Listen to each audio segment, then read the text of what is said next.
Alright, so what is going on, everybody? Welcome back to another YouTube video. Today's just going to be a basic explanation video on what I do on my back days. And so what I'm going to mainly talk about in the video is how I actually structure my back days, but then I'm also going to go over as well when I actually train back. So let's get started with that, okay? I run a split that basically trains or allows me to train a body part every other day. So I did back 2 days ago, and then yesterday I had a push day, and then now today I'm going to do back again. But the thing is, recently I've been experimenting with training more frequently, certain muscle groups, and I've seen that to an extent it does help me grow a lot more. I don't even need my seatbelt. It does help me grow a lot more, but it really depends on how well I can recover and if the muscle isn't injured or anything. I think something I noticed that I was hitting push a lot before I got like this minor injury in my left pec, and then my left pec felt uncomfortable for like 3 weeks before now it feels like 100% again. So what I'm going to try experimenting with in training back every other day, which is something that I've just decided I was going to do going forward with my split, because I really do want to have an overpowering back. There are certain people where certain muscle groups for them are just like, wow, that stands out. And so I feel like my back isn't necessarily that muscle group, but I know I can get it to be that muscle group as long as I'm growing and training properly. And so finally getting into how I'm going to structure it, I'm thinking about having one full back day, and then I have a filler day in between, meaning I hit push or try or chest or something like that, anything but back. And then the following day,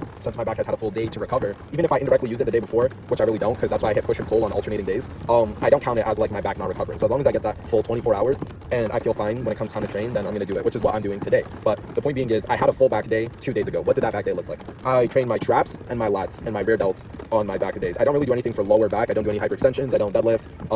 I don't do anything like that usually, because when I'm training legs, I do train my lower back a lot, because it just gets indirectly used so much in stabilizing my core, stabilizing my body, etc. Especially when it comes to doing RDLs, my lower back gets the craziest pump. And so I don't train my lower back on my back days. But what do I do for my traps? I do rear delt flies and I do barbell shrugs. I feel like those give me the most stimulus. I feel like it's helped me grow the most. Typically what I will do is I'll do one set as a warm-up set, and I'll only take that to 8 reps. I don't bother doing 12. I never bother doing 12 anymore. And then I will go into a heavier weight for my first official set, and I'll try to get in between 8 to 10. And then for my second official set, right, not counting the warm-up, I'll do like a top set or something of that sort. If I feel like the third set is necessary, I'll do it, but I don't do that really that frequently. 2 is usually enough to get my muscles stimulated and to actually give me like good reps, stuff that's gonna help me grow. So the point being is, I do 2 sets, with the first one being like a medium weight and the second one basically being like a top set. I never do 1 rep maxes. I never do anything really below 8 reps. I don't try to strength train. I do think in between like 1 to 8 falls in the strength category, in terms of, not that anything above 8 isn't strength, but if you're doing something for 3 reps, that's not a set, it's 3 reps. Okay, so like something that you can comfortably work with, I feel like 8 is the appropriate number. So I'll do rear delt flies and I'll do barbell shrugs, and I'll apply this principle that I just talked about to all of the exercises. Okay, for my lats, I like to do 1 vertical movement, so it could be like a pull down, it could be any variation of like a pull down, whether it's lat pull down, underhand, across the body, even horizontal, like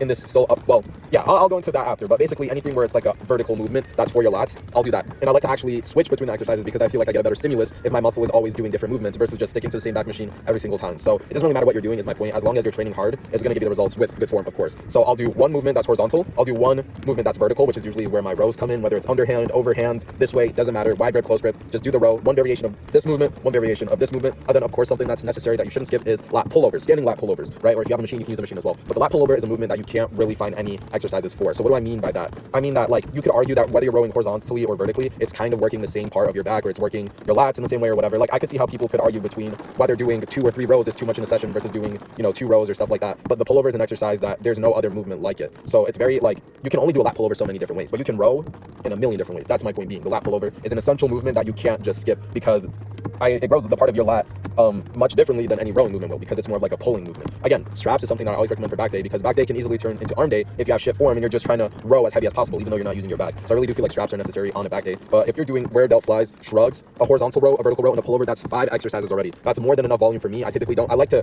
cap out at 6. I'll never do 8 exercises in like 1 set, or sorry, in 1 workout. I used to work out for much longer, but I've been seeing that less is more, in the sense that I don't need to be in there training every single muscle group every day. Now, I will just throw this in that I do typically train my legs sometimes on my back days as well. I'll train my legs pretty frequently, but the point being is, like, don't forget to sprinkle in some legs into a little bit of every workout, even if it's not every workout, even if it's every other day, or 1 day on, 1 day off, then like 4 days, 3 days on, like run whatever you want, but just train your legs. Because again, it's one of those things that I skipped on a lot in the beginning, and I realized how much it made me grow less, right? Because training legs is one of those things where like the boosted growth hormones, everything like that, it's all true. Boost the test, boost everything, I don't care. It is the heaviest, hardest type of training, especially depending on the exercise you're doing. So your body does kind of respond much better to the stimulus because it's so intense, right? And that's the whole thing about back workout, leg workout, chest workout. Keep the intensity high in everything you do. That's the only way you'll see results. And again, as long as you're doing it with good form, you won't get injured, and you'll actually be able to make gains. So if you guys were interested in this video and you liked hearing about what my full day is structured like and how I'm currently training it, let me know in the comments down below. I can make more videos like this for you guys, whether it's chest, shoulders, triceps, biceps. I really do like to, divide every muscle group and have specific knowledge on what exercises are the best and what's the best way to train them. So again, if you guys are interested in that, let me know. I'll see you later.